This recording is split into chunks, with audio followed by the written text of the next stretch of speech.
अरे बटन नहीं मिला पड़ परम श्रद्धेय स्वर्गीय पंथी बाबा के जन्म जयंती के उपलक्ष्य में आयोजित श्रद्धांजलि समारोह में एवं मंडल वर्धन की संकल्प से सिद्धि की ओर के कार्यक्रम माननीय मोदी जी के 11 वर्ष बेमिसाल के इस कार्यक्रम में मंच पर उपस्थित हमारे मध्य प्रदेश सरकार के कैबिनेट मंत्री आदरणीय नागर सिंह चौहान जी, मंच पर उपस्थित हमारे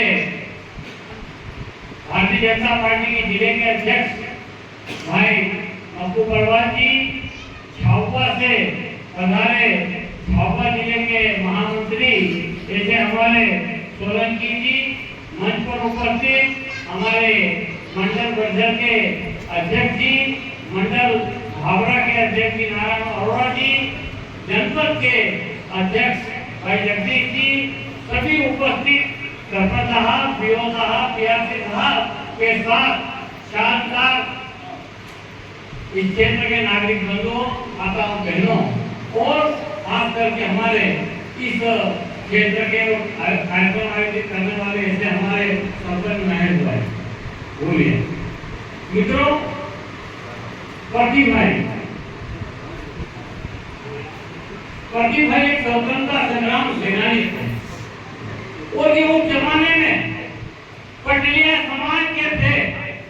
ऐसा कहते हैं कि पटलिया समाज बहुत सीधे होते हैं, लेकिन अंग्रेजों के अत्याचार को सहन नहीं कर पाए और उन्होंने स्वतंत्रता की लड़ाई में कूद पड़े और लगातार कई कार्यक्रमों में उन्होंने हिस्सा लिया। मौका आया जेल जाने का तो वो जेल भी गए, लेकिन एक संकल्प था कि देश को आजाद कराना है। इसी प्रकार आज इतने वर्षों के बाद, आजादी के इतने वर्षों के बाद आज एक देश में ऐसा नेता पैदा हुआ है और वो है हमारे प्रधानमंत्री नरेंद्र मोदी जी। उन्होंने संकल्प लिया है, प्रदीप भाई ने संकल्प लिया था देश को आजाद कराने का और हमारे आदरणीय मोदी जी ने संकल्प लिया है कि हमारे भारत को विकसित भारत बनाने का और इसी के अनुसार कार्यक्रम कर रहे हैं। मित्रों, ये बात सत्य है कि प्रदीप भाई की मृत्यु जन्म जो है 1912 में हुआ और मृत्यु के पहले वो लिंगोल के सरपंच, लगातार सरपंच थे और हमारा बहुत अच्छा संबंध था उनके साथ। क्योंकि जब सरपंच थे प्रदीप भाई तो मैं सेनावाड़ा में एक शिक्षक के पद पर काम करता था और हम आए थे, हम सरपंच साहब प्रदीप बाबा से मिलने आया करते। मुझे अच्छी तरह से याद है कि जब मध्य प्रदेश की सरकार ने की सेनानी की पेंशन चालू की, पूरे देश में पेंशन चालू की, तो प्रदीप बाबा की पेंशन गड़बड़ा से स्वीकृत हुई, यानी गुजरात से स्वीकृत हुई और उसके बाद रहने वाले रिंगोल के थे और उनके जो कर्म थे वो गुजरात में थे, इसलिए गुजरात सरकार ने उनकी पेंशन मंजूर की और मध्य प्रदेश की सरकार ने मध्य प्रदेश के निवासी होने के नाते यहाँ पर भी पेंशन दी। मैं आज आपको बताना चाहता हूँ कि जब दोनों पेंशन स्वीकृत हुई तब हम यहाँ शिक्षक होते थे उस जमाने में और हम आते थे और हम प्रदीप बाबा को कहते थे कि यार ये मध्य प्रदेश है, वो गुजरात है, यहाँ की बैंक अलग है, वहाँ की बैंक अलग है, आप तो दोनों पेंशन लो। लेकिन पता प्रदीप बाबा जो है वो ईमानदारी की मिसाल थे और उन्होंने मध्य प्रदेश की पेंशन को निरस्त करवा दी। हमारे साथ कहने के बावजूद भी निरस्त करा दी। उन्होंने कहा नहीं, मैं तो एक ही जगह से पेंशन लूंगा। लेकिन आज के जमाने में, इस कलयुग में यदि अपन एक देखें तो एक पेंशन या 5 पेंशन भी ले तो हम लोग ले, 5 पेंशन भी हम लोग ले लें, ये बात बिल्कुल सत्य है। लेकिन मित्रों, पहले के जमाने में ऐसे ईमानदार नेता हुआ जब मैं विधायक था 2013 में, तब एक जज्बा आया था कि स्वतंत्रता संग्राम सेनानी प्रति बाबा की मूर्ति लगना चाहिए, और वो मूर्ति हमने सबने जन सहयोग करके वो मूर्ति लगाई, और तब से लगातार आज जयंत देवी के कार्यक्रम होते हैं, और निर्माण दिवस के भी कार्यक्रम, शहीद दिवस के भी कार्यक्रम होते हैं, लगातार कार्यक्रम होते हैं। और मित्रों, मैं आपको बताना चाहता हूं कि हमने माननीय मुख्यमंत्री शिवराज सिंह चौहान जी को भी यहाँ पर लाए थे। हम वहां आदरणीय डॉक्टर मोहन यादव जी को भी हम यहाँ लाए हैं।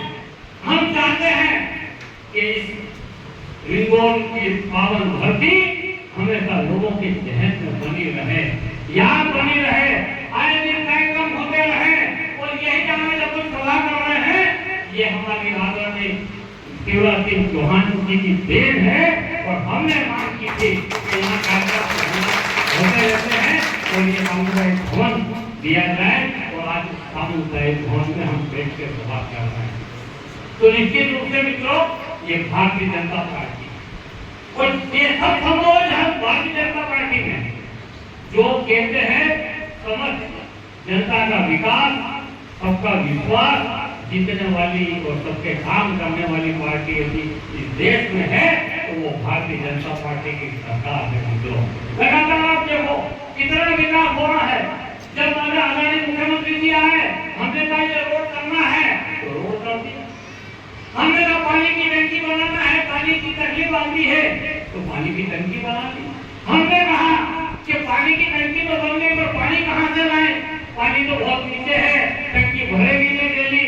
तो उन्होंने कहा कि ठीक है, हम मिलकर व्यवस्था करते हैं। तो मैं कहना चाहता हूँ कि आज हमारे जिले में 250 टंकियां ऐसी बनी हुई है, 250 टंकियां पानी की बनी हुई है, और पानी नहीं होने से नर्मदा जी का पानी लाने का संकल्प आदरणीय शिवराज जी ने लिया, और 1100 करोड़ की योजना मंजूर कर दी। अब घर घर नल की टोटी से नर्मदा माँ का पानी आपके घरों में आने वाला है। पाइपलाइन गिर चुकी है, आपके सजावाड़ा का पेड़ना सरपंच बेटा है, इसके घर के सामने कम से कम 2000 ट्रक पाइप पड़े हैं। अभी मैं कालूगढ़ से आ रहा था, तो वो पाइपलाइन गाड़ना चालू हो गया है। अति शीघ्र आपके यहाँ पर नर्मदा का जल भी आने वाला है। तो निश्चित रूप से ये भारतीय जनता पार्टी की सरकार है। इतने काम किए, आज हमारे बहनों को 12,500 महीना, हमारे किसान भाइयों को 12,000 साल भर का मिलता है। इतना पैसा आज सरकार दे रही है। आप विचार करो कि 5 किलो गेहूं प्रति माह एक व्यक्ति को दिया जा रहा है, चावल दिए जा रहे हैं, लगातार दे रही है। पहले उसके घर में कितना भी गेहूं पके, और उसका हक है, और वो हक से 5 किलो अनाज दे रहा है। ये भारतीय जनता पार्टी की सरकार है। मित्रों, मैं आपको बता देना चाहता हूँ कि जब सरकार बनी थी 2014 में, और हमारे देश के प्रधानमंत्री आदरणीय नरेंद्र मोदी जी बने थे, तब उन्होंने बैठते ही कहा कि बिजली की बहुत आवश्यकता है, और उन्होंने अपनी जोगढ़ विधानसभा और हरदापुर जिले के 17 गांव जो जंगल में थे, उन्होंने एक ही आदेश दिया कि घर घर बिजली पहुंचाओ, जंगल हो या कुछ भी हो। तो निश्चित रूप से उन 17 गाँव में बिजली का काम हो गया है, और लगातार काम कर रहे हैं। तो मैं आपको बताना चाहता हूँ कि आज हमारे भाई नागर सिंह चौहान जी कैबिनेट में है, मंत्रिमंडल में है, लगातार इस क्षेत्र की समस्या को उठाते हैं। कोई भी चीज करने में समय तो लगता है। आप लोगों ने कहा कि हमारे लाइट की समस्या है, तो निश्चित रूप से लाइट की समस्या को दूर करने के लिए बर्जर में ग्रिड मंजूर कर दिया है, और वो ग्रिड का काम 33 केवी ग्रिड का काम अति शीघ्र चालू होने वाला है। पैसा आ गया है, जमीन उपलब्ध हो गई है, अब खाली उसको स्थापित करना है, और वो काम भी अति शीघ्र हो जाएगा।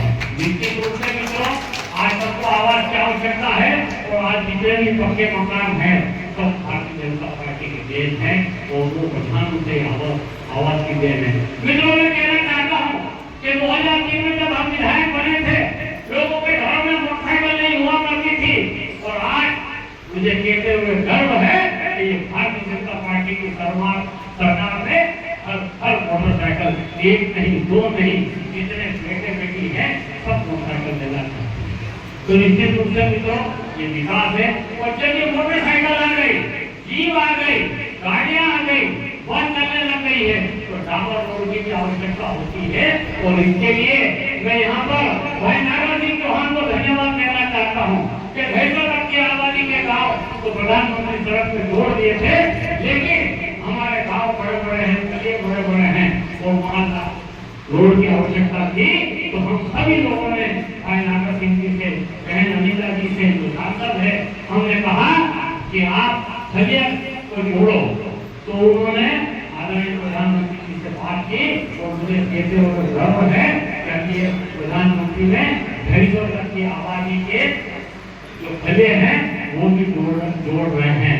लेकिन मैं आपको कहना चाहता हूँ कि अभी हाल ही में 2 दिन में पहले कैबिनेट की बैठक हुई, हमारे भाई नारायण सिंह चौहान जी उस बैठक में गए और एक निर्णय लिया कि प्रधानमंत्री ने 250 तक की आबादी के फले को दामन से जोड़ने का काम कर दिया है। अब जो है 100 की आबादी तक के जो फले हैं, 20 मकान 25 मकान के जो फले हैं वो भी हम दामन से जोड़ेंगे। वो काम चालू हो गया है। भैया कपड़े खींचने की बात है, अपनी बात को यही विराम देता हूँ। बहुत बहुत धन्यवाद। मुझे तो बहुत खुशी से मौका मिला था, मैं तो